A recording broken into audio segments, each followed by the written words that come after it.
You spent 3 hours on an email that should have taken 10 minutes.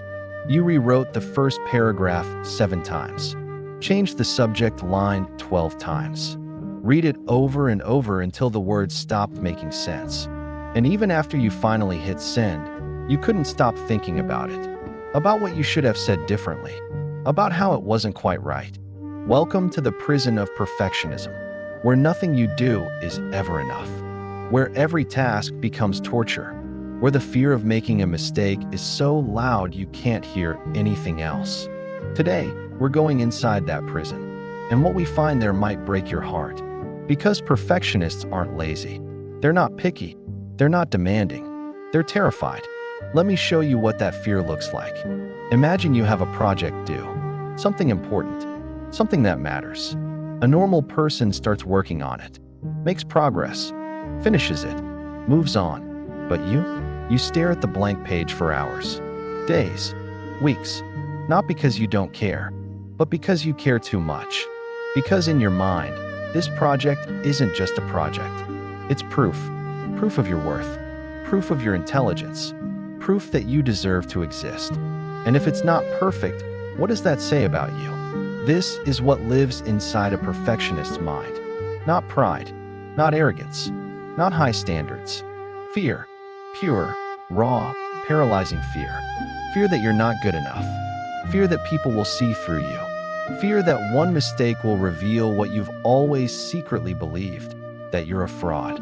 Psychologists have a name for this. They call it maladaptive perfectionism. The word maladaptive means it's supposed to help you but actually hurts you. Like wearing armor so heavy you can't move. And that's exactly what perfectionism feels like. Protection that becomes a prison. Most people think perfectionists get more done, that they achieve more, succeed more. But here's the truth that nobody talks about. Perfectionists often achieve less. Not because they're not capable, but because they're too afraid to start. There's this thing called perfectionism paralysis, and it's one of the cruelest tricks your brain can play on you. It works like this. You want to do something. You have big dreams, big goals, big ideas. But the moment you try to start, your brain floods you with questions. What if it's not good enough? What if you mess up? What if people judge you? What if you fail? And those questions are so loud, so overwhelming, that you freeze. You can't move, can't think, can't begin. So you wait for the perfect moment, the perfect plan, the perfect conditions. But here's the secret. That perfect moment never comes. Because perfectionism isn't about being perfect. It's about avoiding the feeling of being imperfect. And you can't avoid that feeling by waiting. You can only avoid it by not trying at all. This is why so many perfectionists procrastinate. It sounds backwards, right? How can someone who cares so much about doing things right keep putting things off? But it makes perfect sense when you understand the fear underneath. If you never start, you never have to face the possibility of failing. If you never finish, you never have to show anyone your imperfect work.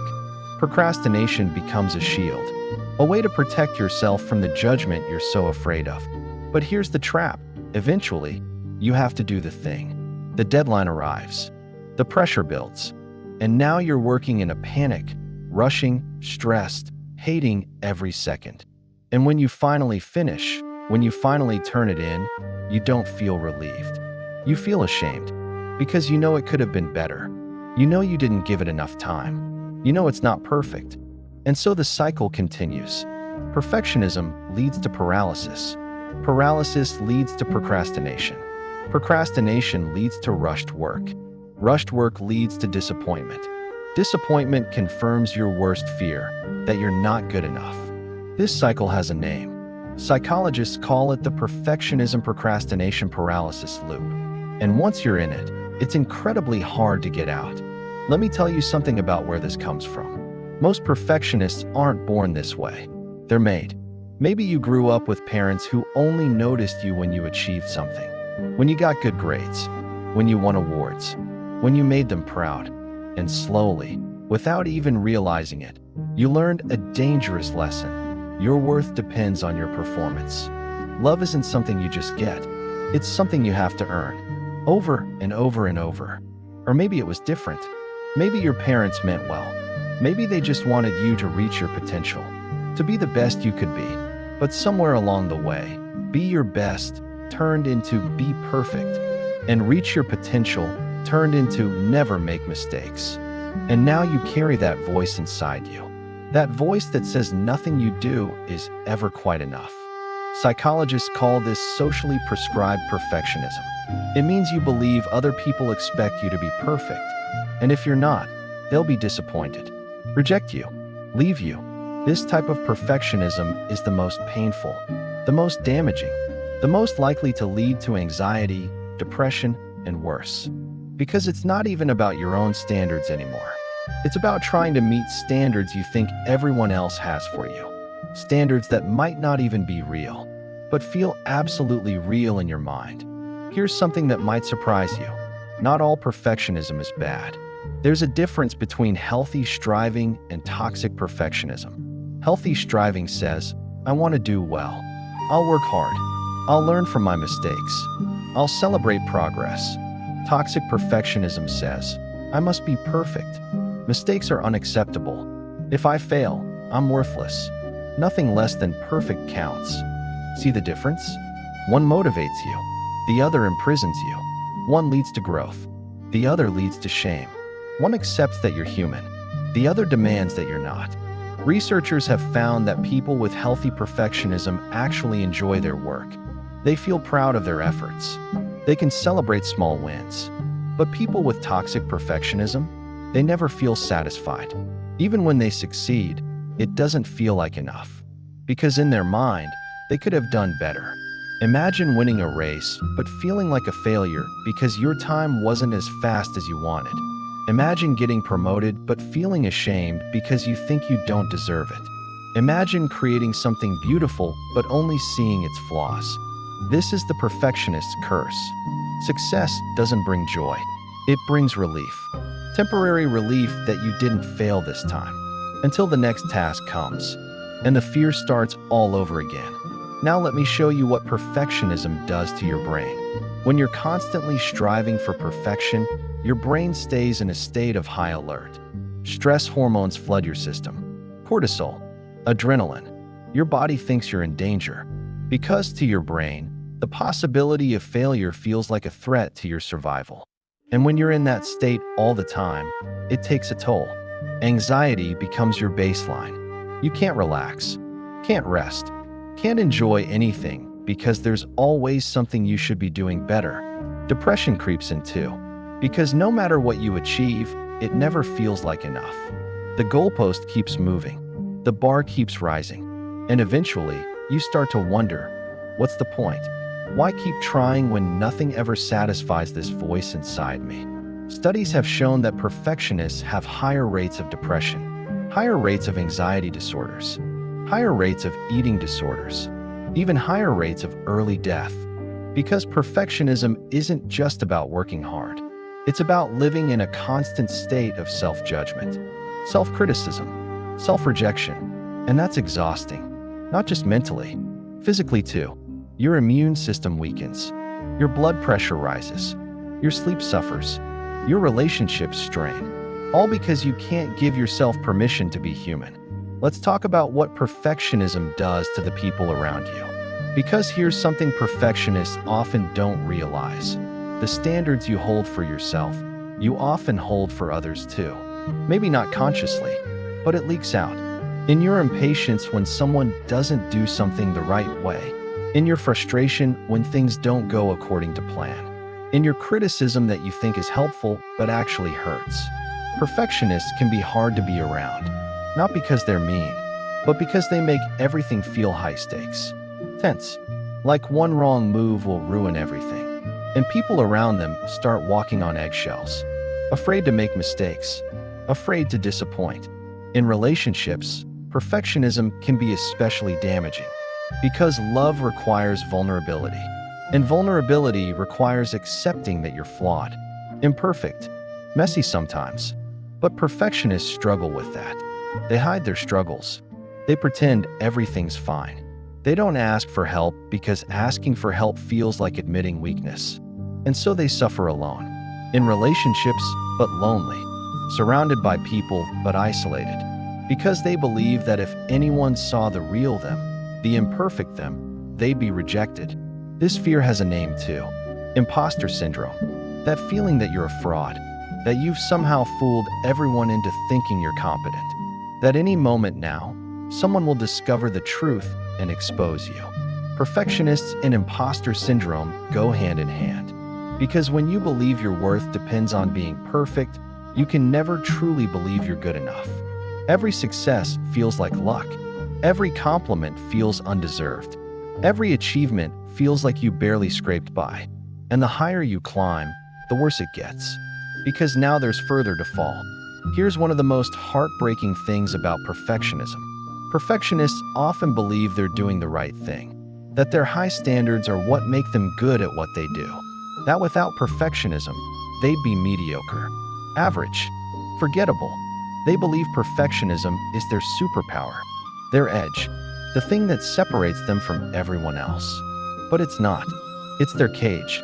Think about it. When was the last time you enjoyed something you created? When was the last time you felt proud without immediately thinking of ways it could have been better?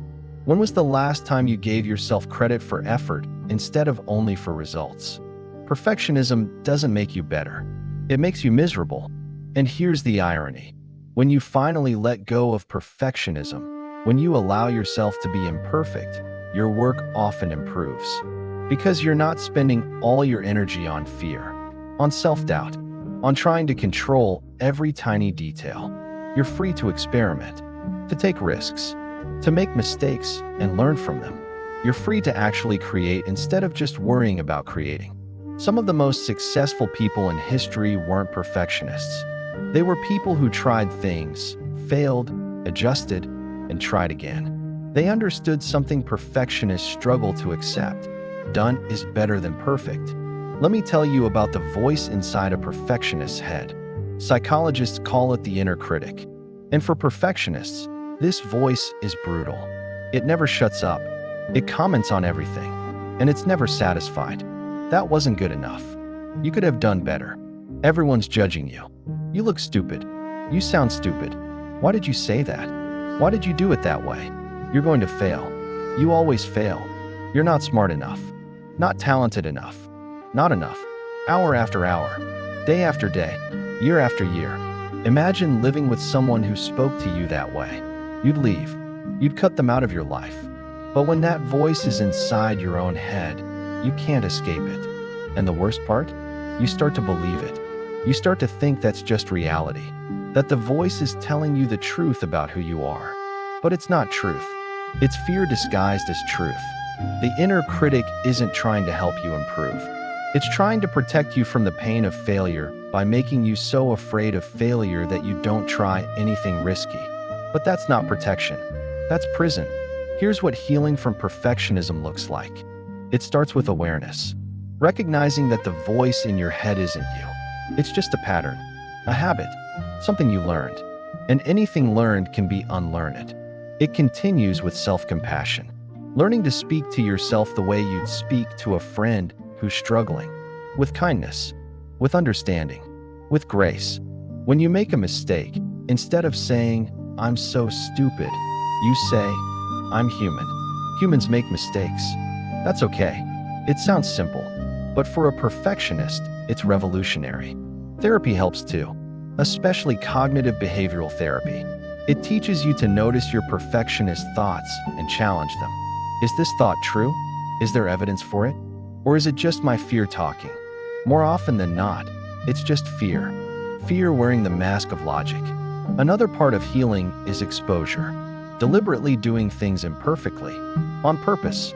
Sending an email with a typo and not correcting it. Submitting work that's good enough, but not perfect. Letting people see you make mistakes. At first, it feels terrifying. Your anxiety spikes. Every part of you wants to go back and fix it. But then something amazing happens. Nothing bad happens. The world doesn't end. People don't reject you. Life goes on. And slowly, your brain starts to learn. Imperfection is safe. Imperfection is human. Imperfection is okay. This doesn't happen overnight. Perfectionism is a pattern built over years, sometimes decades. Undoing it takes time, takes practice, takes patience, but it's possible. People do it. People heal. People learn to live without that constant voice of criticism and fear. They learn to enjoy their work instead of torturing themselves over it. They learn to celebrate effort instead of only celebrating results. They learn that they're worthy not because of what they do, but because of who they are. Let me share something important about the difference between excellence and perfection. Excellence says, I did my best with the time and resources I had. I'm proud of that. Perfection says, this should have been better. I should have done more. It's not enough. Excellence is about growth. Perfection is about fear. Excellence celebrates progress.